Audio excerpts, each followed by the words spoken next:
नमस्कार. स्वातंत्र्य दिनाच्या हार्दिक शुभेच्छा. पण खरंच वाटतंय का आपल्याला स्वातंत्र्य मिळाल्यासारखं? मला तर नाही वाटत. बघा ना, आपला भारत स्वतंत्र व्हावा म्हणून त्या वीरांनी खेळली रक्ताची होळी आणि गोळ्यांची दिवाळी. आणि आजचे वीर, हवा त्यांना फक्त इंटरनेटची जाई.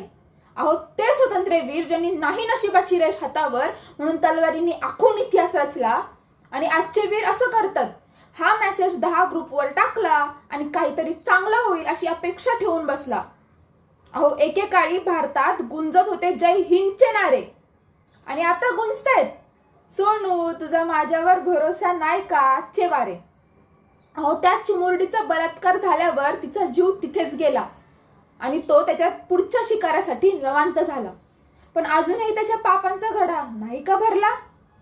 अहो, आपण कुठल्या राज्यात राहतोय? छत्रपती शिवाजी महाराजांच्या राज्यात राहतोय. आणि महाराज काय म्हणून त्यांच्या राज्यात टिकले? तर ते स्वतःपेक्षा जास्त स्वतःच्या सैनिकांकडे, स्वतःच्या मावळ्यांकडे जास्त लक्ष द्यायचे.